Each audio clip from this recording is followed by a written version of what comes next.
Welcome to Cosmic Comics, Games and Collectibles, your zen of geekism.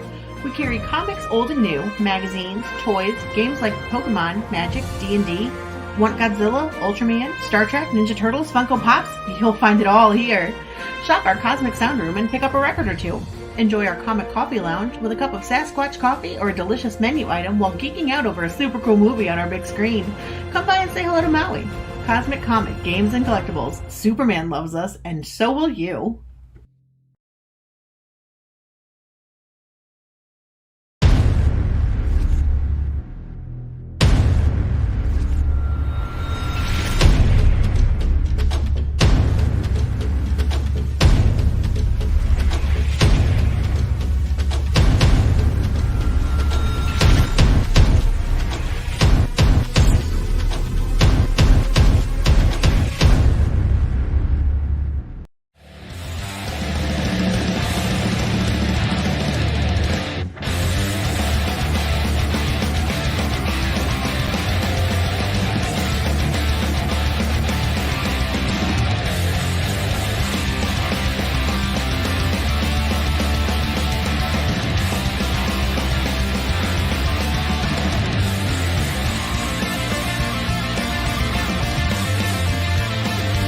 KAYAS, the story of Blood and Stone, issues 1 and 2 go live on Indiegogo September 7th. Be sure to get your hands on these action-packed adventure comics and don't miss out.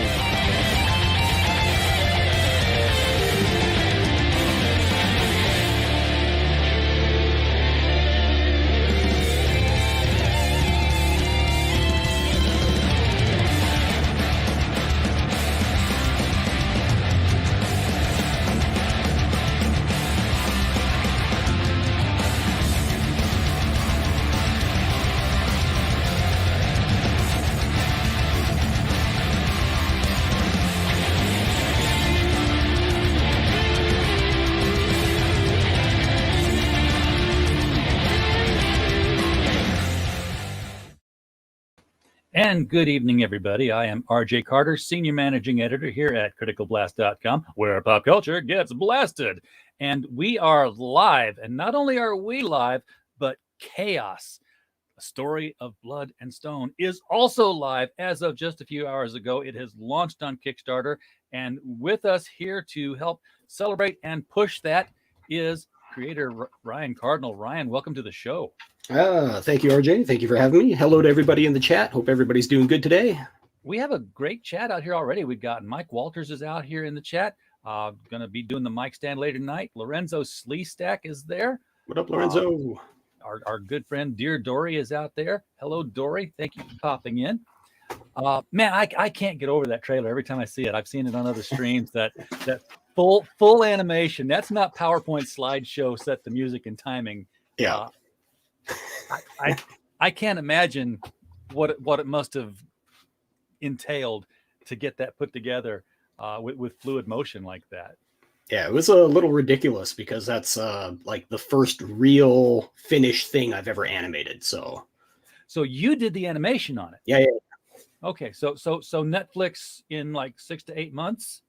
God, if maybe like down the road there'll be a plan but for right now it's just concentrating on the comic again. So I hear you. And as many times as I've seen it, I think I've always focused on the main character because the hair. I'm like, it's got very much a Pokemon Goku kind of aesthetic to it, to the hair. I've totally missed out on the cigar chomping chicken the whole time, and yet he's always there running around. Yep. So fill us in. What is KAYAS, and where does the blood and the stone come into this story? All right, so KAYAS is a story of blood and stone. It's a far off world, totally fantasy realm. Earth's not involved. The tagline that I use is even before the creation of the Earth, there's KAYAS, and it's at the foundation of time. So all of this takes place there. The world itself is imbued with magic of every conceivable kind. Everyone has the ability to use magic in some way, some form. But just like in real life here, we're all have the ability to become like ultimate specimens, but of course it takes a lot of work. Yeah, So even in that. Exactly. So even in the world where magic is plentiful, you still have to work for it. And there are people that are talented, gifts come naturally, stuff like that. And then that's how we're going to get into characters with, quote unquote superpowers and all this kind of stuff. But yeah, it's a big, wide world of discovery that I laid out in front of myself. So where did you come up with the name KAYAS, which I've been mispronouncing as chaos? So yeah. So the word KAYAS is actually an old Cree word. Up here in Canada, I'm a descendant of the French and the Cree. They're known as the Métis when those two combine. But the Cree is the native language, and KAYAS actually means a long time ago. So it's a derivation of once upon a time.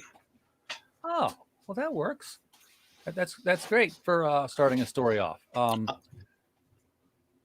So where does blood and stone then come into this? I mean, because those are very two distinct nouns you're throwing in here. Oh yeah. So funny enough, this was totally by accident. So the word KAYAS in other languages, because I did some research, it's like, oh, I hope it doesn't mean like horse testicles somewhere over here, like.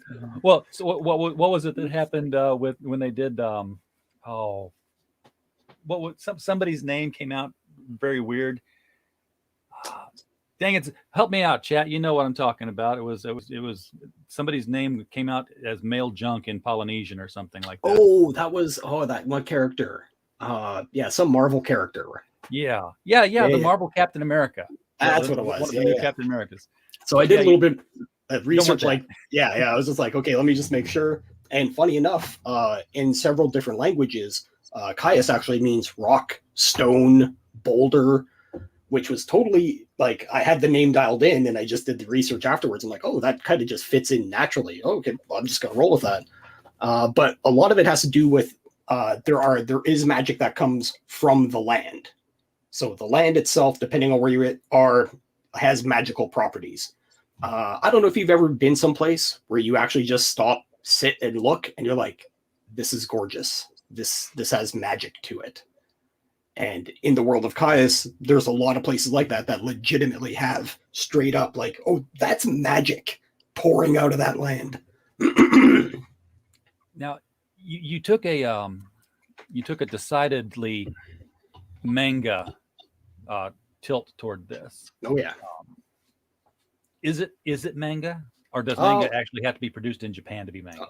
Yeah, I feel that it has to be produced in Japan in order for it to be called manga. I'm just doing like a rough facsimile of what I can do, I still have like a lot of Western influences. There's a lot of like Jim Lee-isms I can't shake, from being a kid. Hey, what's wrong with that? Yeah, I know. So I keep looking at the page over here, and I'm notorious for doing it. I'll be looking at the page. We'll be talking about the page, and at the whole time, never have I shared the page. So I'm going to get that out of the way first before I start scrolling and asking questions about things that are on it. Second campaign, which makes sense because technically this is issue 2, even though we're going to list it as 1 and 2 because catch-up opportunities for people who weren't there. Exactly. And in fact, your featured tier is appropriately enough the issue 1 and issue 2. Plus, you got two prints, 2 sticker packs, and a pack of 4 trading cards. Now, is everything black and white in KAYAS? So everything is black and white. The only quote unquote color stuff is in the secret tier that whoever signed up for the mailing list, they can access. Okay. So I'm sure I did that. So I'm going to check my email and see what's out there in color to be found. Now, there is a drop in page count. Which is normal for a second issue, really. I mean, if you look at the mainstream comics, 64, you get that giant first issue, and then you drop down to a normal page count. Is 32 sort of where you want to kind of target the rest of the series? So originally I wanted to do 48, but then being up here in Canada, you actually have to weigh everything out before it goes out. So my whole goal, my whole plan and strategy for my campaigns is I want to do 3 individual copies. And then, have like the catch-up tier. But if I did that for 48 pages, it would have been way over the weight limit and would have screwed me in the long run. So bumping it down a couple pages makes it more manageable, especially for shipping out from Canada, because it's just a pain in the butt. That's the main reason. So you're doing your own shipping, he said slyly, running a shipping business for international comics. But you're doing your own fulfillment. You like to. I want to get my hands dirty with it for the Yeah. first couple, just so I know what's entailed. You know, like as you know, putting stuff out, you know, it's a whole ball of wax unto itself. Oh yeah, it's one thing to have it all planned out and know the numbers and everything, and then it's another for a box of books to actually arrive. You're like, okay, There they are. Yeah. is this really going to work? You know, and then you weigh the boxes and you're like, hey, it really comes out to what I said it was going to be, and then you just start shipping boxes out. And for me though, it's like I'm like you. I like to have my hands on it the whole way to understand the whole process. So when we shipped our first batch of books out for people, I'm like, not only did I get them shipped, and I tell the owner, hey, they're shipped, but now I'm like clicking every day. Where are they at in the system? Why aren't they there 4 days later? Come on, guys, do you need a kick in the butt? Because the job wasn't done until the books were received. And you're sitting there spinning your wheels like, come on, come on. I'm waiting as fast as I can. But you got your paint drying on your wall, you got your grass growing on the one side, you're watching both of those. And thankfully it was a smaller load for that first run. It wasn't something like Umbrella Girl, where it was like, oh, I'm watching 8,000 of these things and making sure they all get out there. That would be a chore. That'd be wild. I would completely derail my entire streaming capability. Which I take one night off and I'm already out of sync with how to run the intros and the slide changes. Like, why is that? How did I know how to do this? I know I do, but yesterday was weird. It was coming out 3-day weekend, and that the Labor Day always throws everybody off. That whole week I was just like, get out of here. Like I swear I didn't drink anything this weekend, but I did an early afternoon stream on somebody else's channel, and then I did a later night stream on somebody else's channel. So I'm like, well, if I'm going to stream twice, I'm just going to not stream during my period. I'm just going to rest and watch this movie that I've got to review. So I watched Scooby-Doo Meets Courage the Cowardly Dog. Real highbrow entertainment. How was it? It was okay. If you're a Courage fan. If you're a Scooby fan, not so much. Okay. Because in Courage, everything has to be really, truly creepy and mystical and magical, and that doesn't work for the Scoobies, as was witnessed in Scooby Natural. Not just a dude in a suit. Yeah, well, it did turn out to be a dude in a suit, but the dude in the suit looked like a dude in a suit, and that dude's head didn't come off. Not to spoil it for any Scooby-Doo fans out there, because it hasn't come out yet on DVD till late. Well, maybe it came out today. I don't know.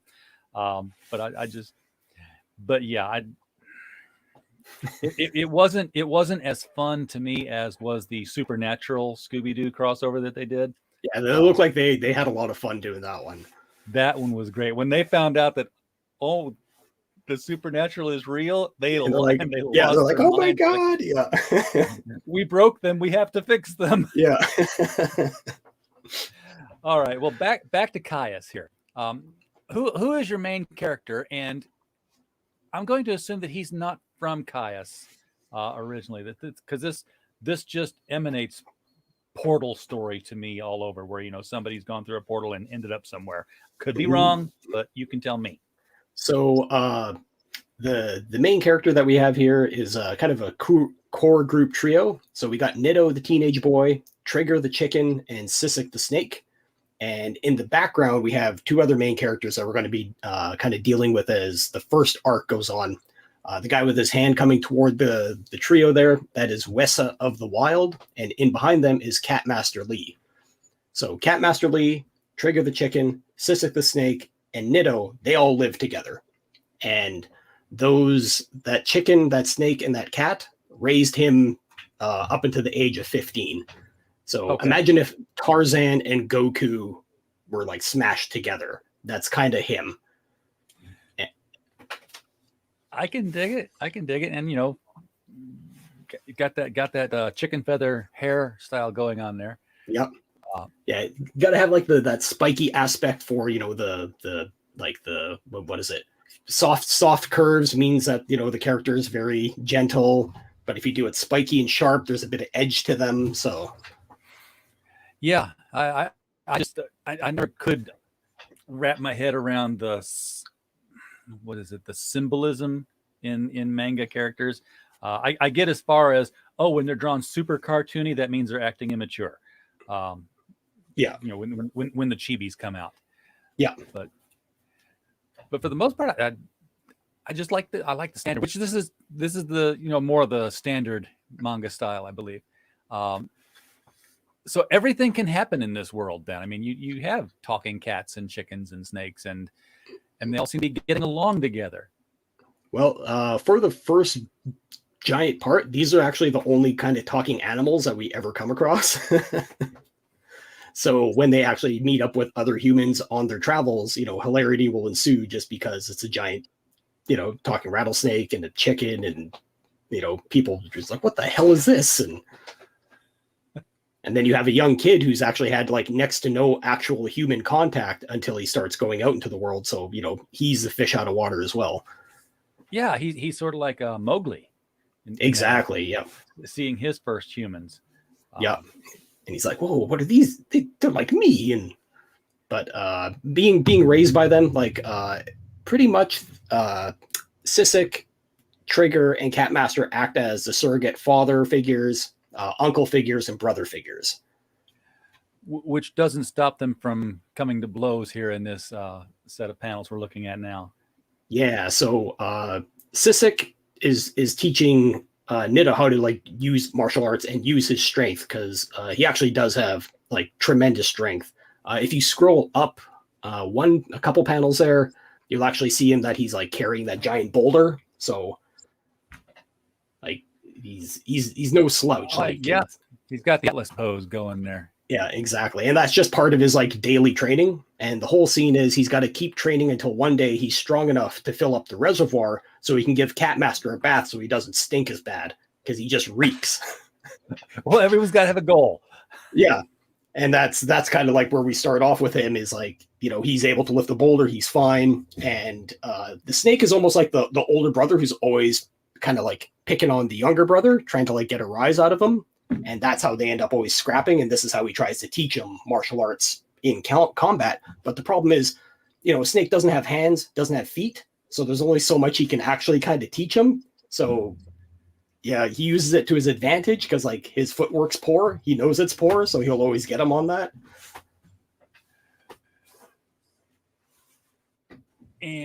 But he's still a giant snake, so he's got him on size.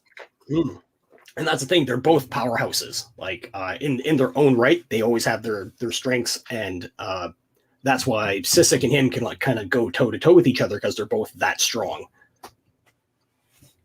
But realistically, Go ahead. Oh, I was just gonna say, realistically, Sisic is very sluggish and apathetic, and really doesn't want to do much. So when he actually does get going, it's like oh shit, it's on, because he really loves to fight, or he just likes to not do anything. So it's kind of like an all or nothing. So. Exactly. Being a reptile, he's got to get warmed up to be ready to fight. Yeah. So what is the drama? What is the drama? What's the thing which must be accomplished by Nito and his gang here? Because there's action to be performed here, more than just making sure that his master can get that. Yeah, exactly. So as we go on throughout the story arc, we'll find out very, very soon in issue 2 that Nito has to leave home. And he has to be sent out on a quest on behalf of Catmaster Lee, because, well, Catmaster Lee may be dying. He's not sure, but his life is in jeopardy somehow. And there's something out there that might be able to save him, but the problem is no one knows where it is or if it even exists. So do they know what it is? They have no idea what it is, where it is. But they do have something that can help them. And Catmaster Lee has been entrusted with this thing called the Seeker Stone. And it's just a bracelet, and it kind of acts like a compass. And whenever it's activated, they'll notice that there'll be like a little dot on it. And if you scan your arm, scan your wrist in direction, it'll kind of point somewhere. And it'll be like, oh, okay, it's glowing. We got to go that way. Oh, and then other times it'll just go dead and there's nothing. And they're like, what the hell? That's the that's the sign that, you know, there's something here you have to accomplish first. You're at the level of the game where you must, you know, accomplish more of these deeds before you can move on to the next level of the quest. Yeah. And there'll also be like land obstacles. You know, it'll be like, hey, it's glowing really hard and it's in this direction, but it's like, you know, a giant ocean, or like, you know, there's some like insane obstacle. Or it could be like, you know, or we can go this way, which is much easier, but it dims, you know? Okay. So I get that the animals are alive and they talk. Where's the chicken get his cigars? So again, the land is full of magic, and his whole thing is that he is always chain smoking. It's nonstop. As soon as he's done one, he literally will just go under his wing and he'll pull out a fresh one that's already lit.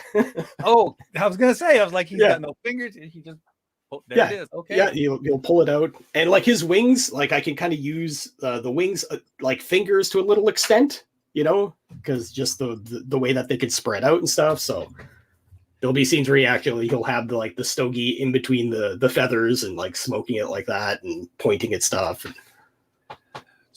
So do you recall what you were doing or what it was that impacted you, that you said, KAYAS, a kid, and a talking cat, and a talking snake, and a talking chicken. Yes, this is the formula that will work.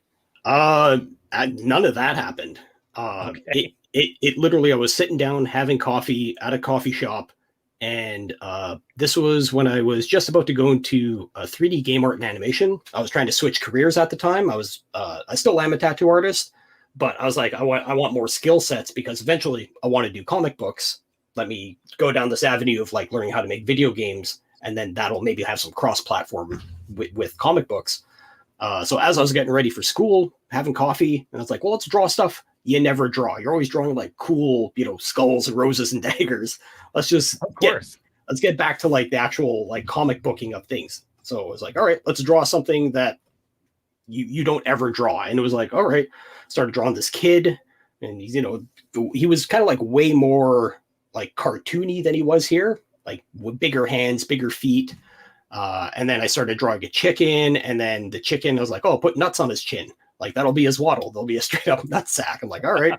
And he's got a cigar and a Robin Hood hat with a feather in it. And in the original picture, his tail feathers are actually on fire. And that does come into play way, way later on.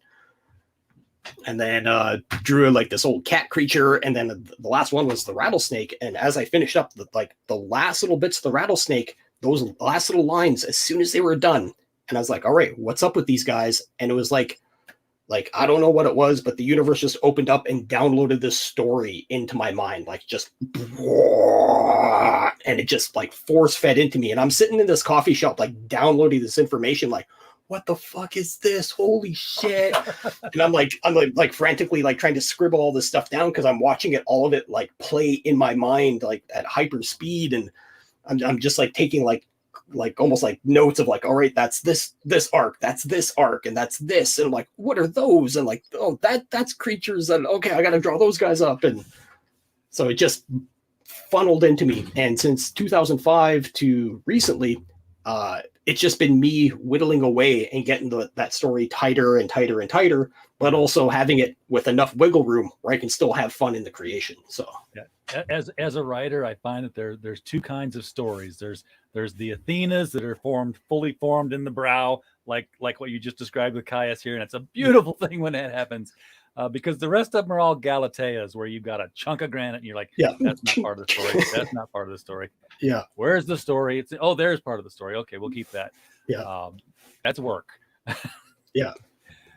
So you've got several arcs in mind for this, then. So you're looking at KAYAS for like a long-term run. Oh yeah. There's there's all the the first arc that we have coming up is essentially just them gutting out of their home jungle area. That's the first arc. So do you have, is it a finite arc? Do you know where this whole thing ends, or do you see it as an ongoing adventure in this particular setting? It's very much ongoing, but there is a definitive end. Like getting out of the jungle is the first arc. Then we have the desert wasteland arc. Then we have the halfway town arc. So it's just all these small little arcs that I'm hoping to like wrap up, relatively quickly, because I don't want it to drag on. Something like as awesome as One Piece is, it's an endeavor, At some point, you think, where do I start One Piece? Well, you start with chapter 1, bro, like the meme says. How many chapters are there? There's 1,000. Exactly. It's like, see you in a bit.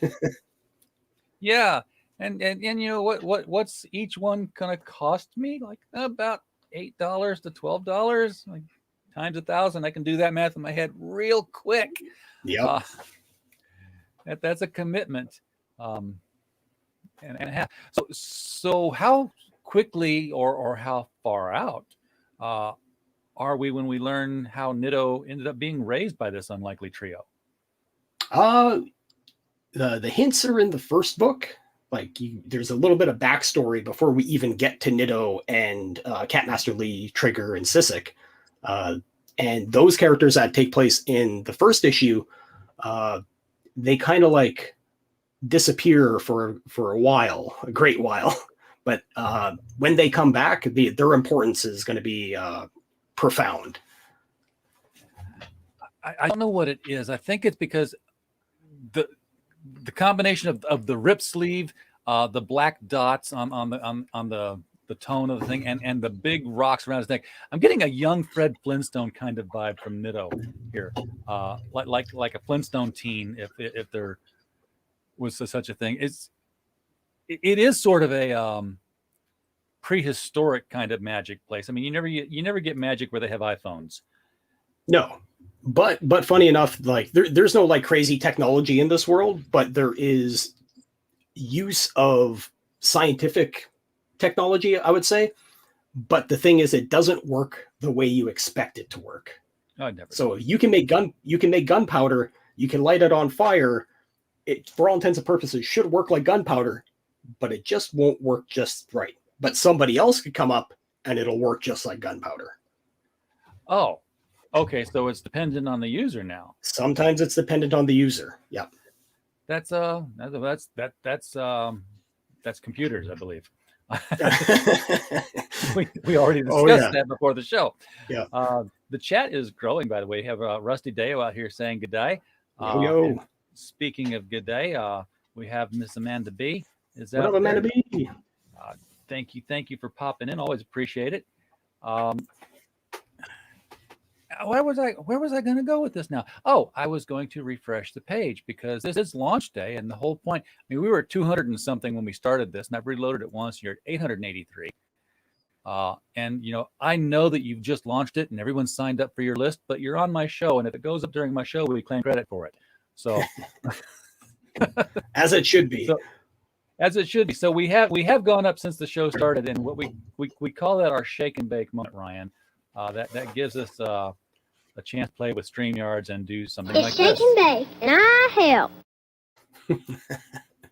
So somebody in the chat, you had your shake and bake moment. You helped, we're assuming. Don't tell me if I'm wrong. Just tell me if you're the guy. And got out there and backed. And if you haven't got out there and backed it, folks, the link to this campaign, I should have put it in the YouTube chat. I forgot to tonight. That's a new thing I'm doing. I'll get better at it. The link is right below the video. It will take you to this page where you can, get back here and, $35. You're going to get, mount over here. You're going to get a 64-page book and a 32-page book. There's only 75 of these in this featured tier, so you want to be one of the 75 so that you can get, you won't be lost when you read the story. You'll have the back story and the front story, the current story. Amanda B is asking if the emails went out. That's how I learned that it was no longer a sign up. So I had to go because when I set the stream up, hours ago today. All I had was the pre-launch page. And then I got an email that said, we've launched. I said, well, let's go get the new link. And that's what we have now. So yeah, I would suggest anybody who signed up maybe checking your promotion folder or your spam folder, because MailChimp sometimes does like to just get tossed in those sections. yes, it does. Along with all the other important mail that you actually never would have suspected goes into spam. I'd like to just turn that function off and have Gmail quit telling me what's spam and what's not, and just let me decide. Yeah.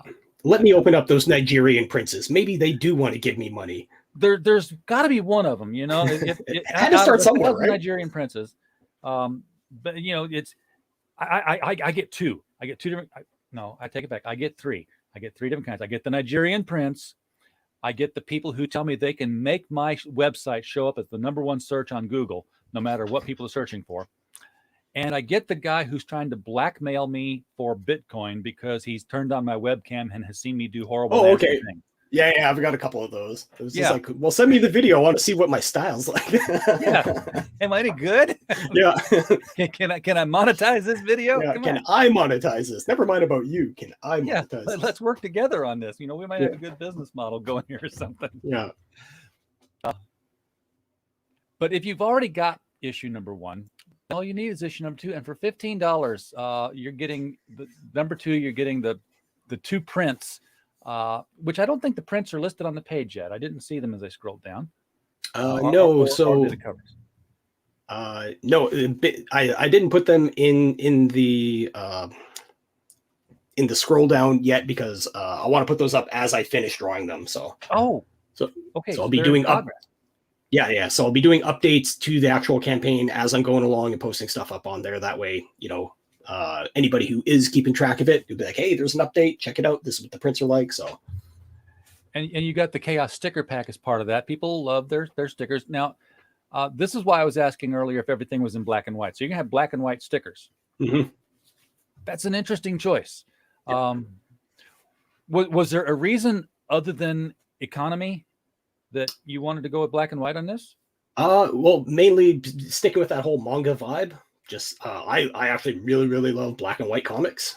So just go all in, lean hard into it. And funny enough, the tattoo world, a lot of stickers are just black and white, and the usual uniform of any tattoo artist is a black shirt, jeans, and that's it. You know. Yeah, this is true. This is true. But you know. There's also, you know, I always thought I was getting like advanced ARC copies of manga whenever I would get stuff from Scholastic and such, because it'd be like, you know, oh, this is nice. I'd open it up like color page. I'd get like 7 pages in, and then suddenly it's black and white. I'm like, what? They're just previewing the color? What's going on here? And I found out that's it. Yep. Just enough to hook you, and you're like, well, I guess I'll just keep reading. Yeah, it's like a reverse Wizard of Oz. You know, you start out in color and then we move to black and white and stay there. Yeah. Now, speaking of the black and white on this, and I don't know if this is intentional or it's just a happy accident, but I like that there's so much shade and tonality, and then you get to the snake and it's very stark black. Is there something behind it? Because there's no shading on the back of that snake. It's like zipatone all the way down. Yeah. So with a lot of manga, depending on the style, like Naruto has very like specific ways they do stuff where it's very open or solid black. And if there's any shading, it's just like light parallel lines for shade, and that's it. Like that's super sparse, and that's because they got to pump so much stuff out. Yeah. So I'm kind of like taking cues from a lot of that stuff, where if something's black or stark, it's going to be straight black. And if I'm going to go over embellish it, it's essentially just going to be for a style effect for like a splash page or something like that. I can't imagine. Well, first of all, I can't imagine coloring something myself anyway. I've got no talent for it, and I see these, you know, graphic artists on digital doing colors, and comes out looks like a friggin' Polaroid of real people by the time they're done. Yeah. But I can't imagine doing it with a limited palette of grays, and getting, you know, I want a shade from this color grade to that. because I can at least understand better. I want to go from red to orange, and I know that there's going to be like different shades of red. But to say that I'm going to go from what is it, like, 13 to 17? How do you even delineate the different shades of gray when you're working in that world? It's just kind of interesting because for KAYAS, there's two kind of like timelines going on. So anytime that we do a flashback, that's going to be done in halftones. So that's how we're going to be able to know when something is like referring back to like a previous time or a previous adventure or something like that. But when we're in current time, it's actually going to be grayscale like this. And you can like push and pull things lighter and darker as you go. So it doesn't exactly have to match up, like this specific gray has to match this panel gray, because then you get a kind of monotony going on as well. So this is where you can pull and push the drama of panels. It's just with how much light and dark that you're putting into each one. And I imagine you have to be doing this digitally. Oh yeah. If you told me you were doing this old school, I'd be like, I'm not worthy, dude. No, I'd be sitting here with like cut up fingers and like, half tone and like, no. And I just shade with the side of a pencil and just press harder, press lighter. No. Working digitally, working smarter, not harder. Yes. As of course you don't have a physical product of your own to keep when it's all done. That's the unfortunate thing. Yep. Are you doing any of it old school? Because I know that a lot of the digital books that we see on the show here, there's like, we did 78 pages digitally, and then we did 2 pages old school so that we could put them in the campaign and sell them to you. Not so much. Just because I have like sketch covers available, that's where I'm going to be able to do any actual, anybody who gets those, that's going to be traditional. And that'll be like grayscale, as well as some like halftone zipitones in there and stuff. So, and that just happens to be the next tier that we're on here. It's just like the last tier, except that it's going to be the sketch cover. You're going to get the trading cards, you're going to get the stickers, and you're going to get the 2 prints, the 2 6x9 prints. I like that this is a very simple set of tiers here, Ryan. You got pretty much just the same thing, a little bit different. It's not the whole. I've got 5 items and I've got 5 times 4 times 3 times 2 times 1 different ways of putting the tiers up there. Because that gets confusing. Yep, that was a big part of it too, putting this together, is because, again, being from Canada, I have to be very precise with what I'm putting in for my tiers. And as we get down, you'll notice that I don't have any stretch goals made up. I'm just leaving that directly what's in the package in the tier. That's kind of it. Because if I end up going over by 1 gram, shipping doubles, and I don't want that. Yeah, in the U.S., if you go from the 1 pound level to the 2 to 3 pound level, it's 60 cents more. Yeah, but it's not double. I mean, that's insane. So you've really got to watch every little thing. And being a shipper, nothing scares me more than working out the estimates with somebody in advance of what their book's going to be, and then watching them on other streams saying, "Hey, we've added a new stretch goal. If we hit this, we're going to have metal covers." Like, are you insane? That's going to push everything over the weight limit. Like, it's not my money, dude. Funny. You got to pay me, but Yeah, I was like weighing everything out. I had my scale here last night, just making sure that it's all in the ballpark. Oh yeah. Yeah, I mean, and of course, I'm guesstimating everything up front anyway, because it's going to be a 48-page book. They don't know what it weighs. I'm like, okay, well, let's see. Here's a 50-page book, and I'll put that on the scale. It's like, okay, it should come out to something like this. Yeah, approximately. Yeah. But yeah, they start throwing in metal prints and heavier gauge paper, and we're going to send you 2 books. I'm like, do what you want. Go with God. You got a combo package here too, where you can get again 1 and 2 with sketch covers. So, I wish I could do that right now, because you know what I would do, folks in the chat. If you want to get one of these 25, here's what you ask Ryan to do, because I'm sure you kind of listen to the fans when they get the sketch covers. Right? Yeah. Get one of those. Ask him to draw it so that it's a picture puzzle so that the two connect into a double page spread. Yeah. And then Well, you can, here's the kicker. Those are gatefolds, by the way. So oh, so they're yeah, already double page yeah, when they're, so you get a 4-page spread of the yeah. whole thing. Guys, there you go. You can get all three masters and the boy just in you could have him do, okay, I want that Jim Lee X-Men homage of X-Men #1 right there. And if I'm giving you any ideas, feel free to run with them. $150 be totally worth it to have an X-Men homage of KAYAS, and then just open them up and frame them thusly. It'd be funny because there's definitely enough characters to do it. So yeah, that'd be perfect. Now watch, everybody starts asking you for that, and you'll be drawing until next Christmas. yeah. Now the mega pack here, I'm not quite sure what we can get in the mega pack because we've seen everything we can do, but I guess we haven't, because not only are you getting 1 and 2, but you're getting the 1 and 2 sketch covers, the sticker packs, the card packs, the 2 prints. But you do have some new things on here now, which is, this is the only place you can get them, a silkscreen wood print. What in the world does that mean? I hear words, but I can't make a picture in my head out of that. So for my first campaign, I had a wood print tier, and it turned out pretty good. A bunch of people picked it up, and they're like, "Oh, that's a neat perk. I've never seen a wood print before." So there's 2 techniques that I use to transfer the images onto the wood. They're both a pain in the butt to do. So this time I'm just going to go with silk screening. So I'm going to make a specific image for, anybody that does this, and I'm going to be silk screening onto wood and then sealing it up, and then you'll have a nice, crisp, clean silk screen individual print.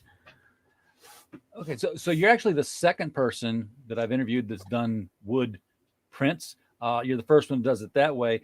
Irene Strakowski, when she was doing Fiendish, she did the wood burning. Yeah. So we're starting to send wood in the mail. It's still wood pulp as far as the customs industry is concerned. Well, it's just a backing board. It's a backing board. It's a backing board, yes. But it's funny. I had to to deal with international shipping, I had to look up customs. Like, what are the customs tariffs going to be on this?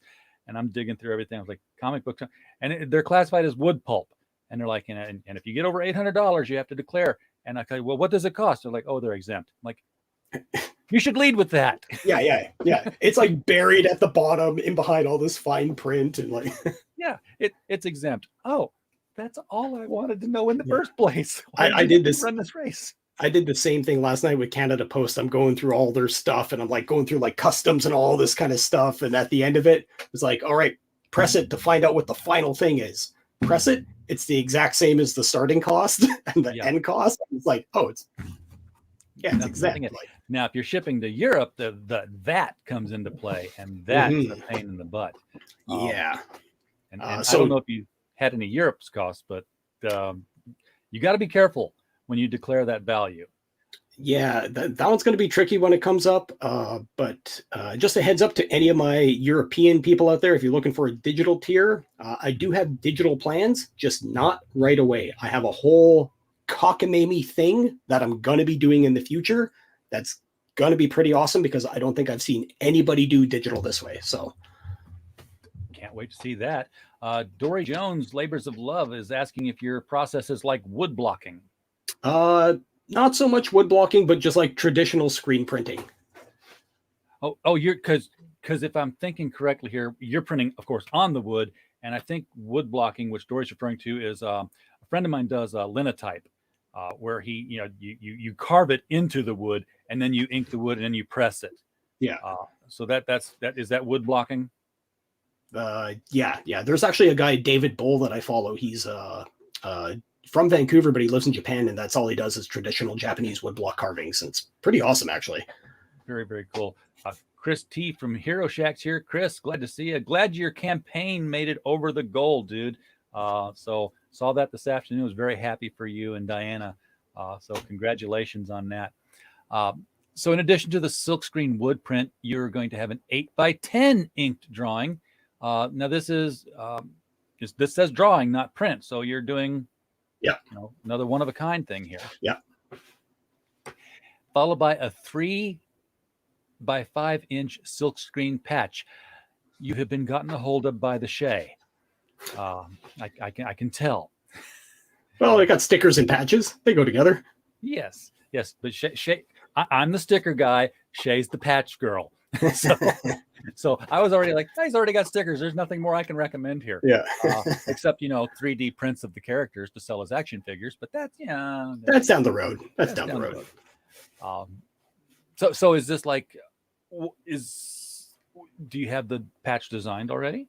Patch is sketched up. Now I gotta like dial it in because I have two sketches right now. One is like symmetrical and the other one's not. So I'm trying to figure out which one is gonna lean towards. So yeah, I mean there's not a whole lot you can fit in 3x5. I mean that's a note card. I know you have a whole drawer. My comic book filing system at one point was 3x5 note cards before computers were invented. Yep. And I had drawers that I was just like every time I bought a comic, I'd get another card, title, writer, artist, story.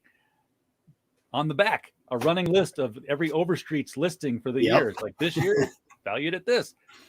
Pull the drawer, file it in there. I had metal filing cabinet drawer made for 3x5 cards from an old library.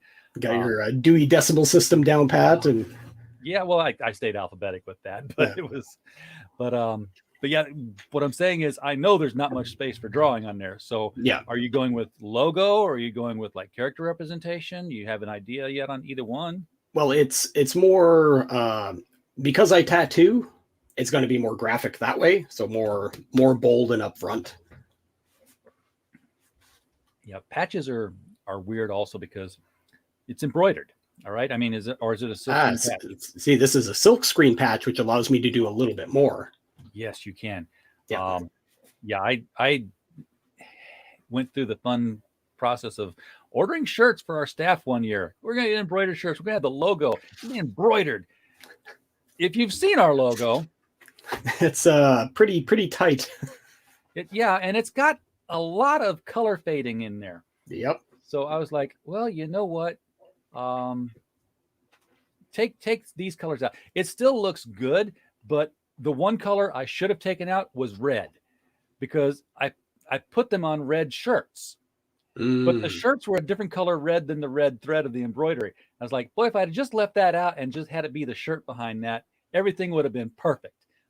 Because it would have been the same color red and it would, it would have came through. Yeah. 2020 hindsight. Yep. Are you looking at these patches being iron on or sew on?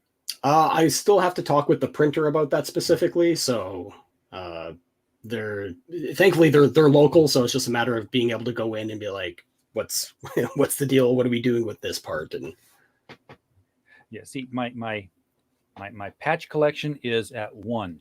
I've got my Monster MD patch, and I'm not doing anything with it yet until I find out if I ever get another patch. because if I have one patch, baseball cap, that's fine. Throw it on top of one of those.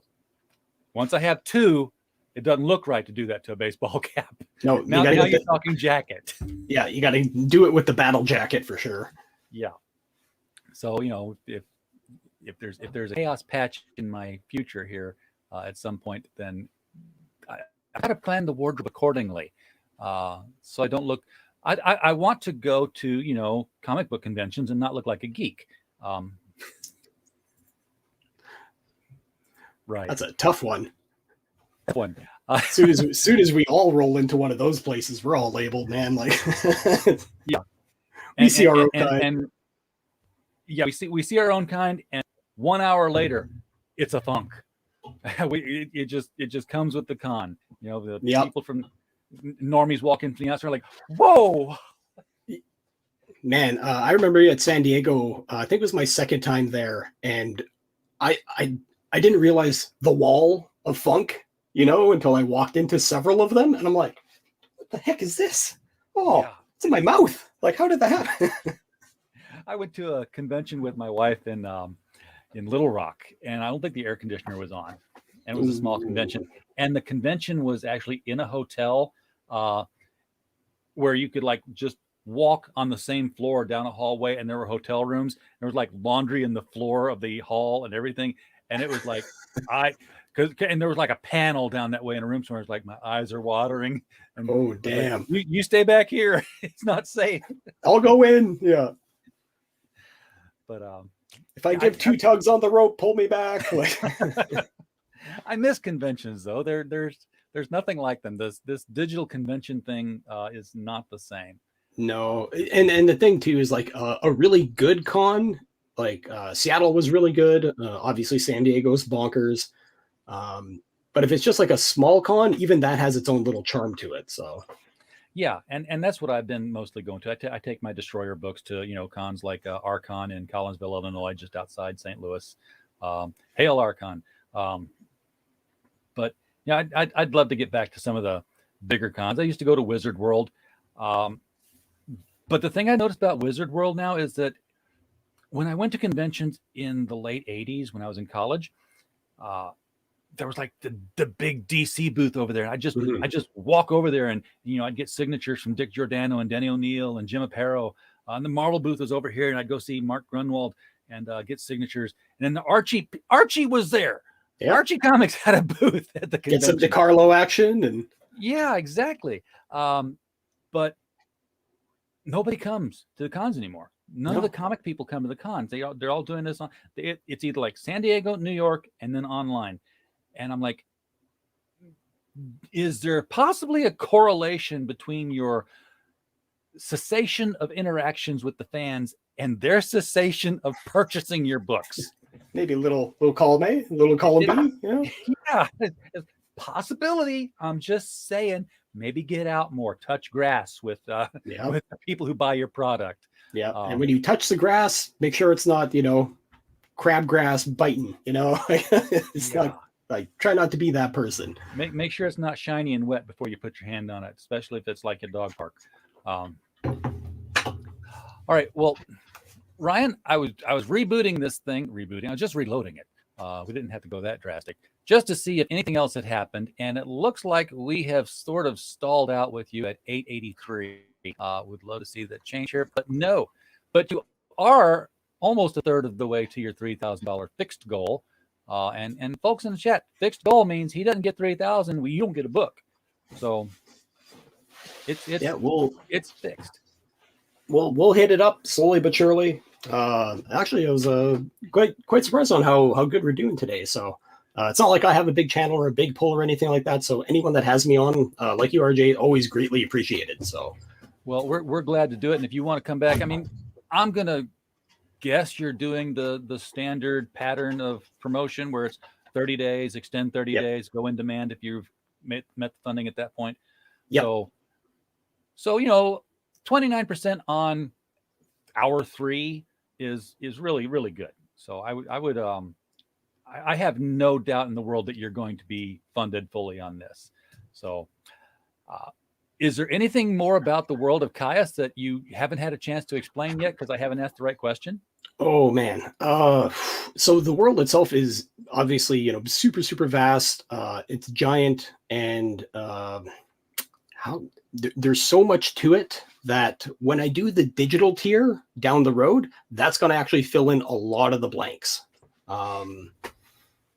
There's like so many characters, so many things that I want to tell, but I can't say anything about it right now because it'll let the connecting points will be too easy. Yeah, can't do that. Yeah. All right. When the world is that vast, and it's a fantasy world, the mind naturally leans toward role-playing game. Oh yeah. Yep.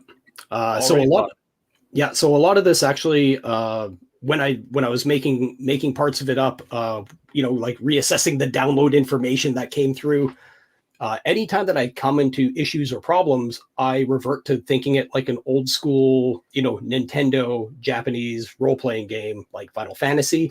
Yeah. You have your main characters, you have the chicken, he's got his set abilities of like smokescreen, peck, what was the other one? distract because he runs around. Then you got, Nitto, he's got, his strength and all that kind of stuff. And then you have the snake, he's got like hypnotize, constrict, poison bite, so those are all kind of like the things that they would have to attack the other person. So I just think of the battles in that form is like, okay, then I can see how this is going to play out. So, but you use the RPG method to work through your story problems, but do you see an RPG of KAYAS for fans to play in the future? Like I said, the digital tier might have stuff involved with it. Okay. That's a nudge, wink, wink of massive proportions there, folks. So the digital tier, which is not here yet, coming in the future. Much later down the road. So anybody who is waiting for the digital tier, sorry, it's not going to be out anytime soon. But when it does come out, it'll be worth its value. So let's put it that way. Excellent. All right. Well, Ryan, I want to thank you for coming on the show tonight and educating us about the world of KAYAS. Hey, no problem. This looks like a fun and addictive big world that people are going to get involved in, and I hope they get involved in it for a long time. So again, congratulations on so far a pretty successful launch. Oh, thank you. Folks in the chat, we appreciate you being here. We don't have a show without you. Again, going to ask you not to like the channel because if you don't like it, I don't want you to do it out of pity. Don't pity like me, please. But I will ask you to share the video so we can get Ryan's work out in front of more eyeballs, so that your friends and your family can make their choice about whether they want to get in and back it, which we hope they will. They can do that by clicking the link right below the video, take them to the Indiegogo, where you can pick up any one of these tiers is a deal, folks. So I encourage you to hit that. And as always, we just hope you had a blast. Good night, folks.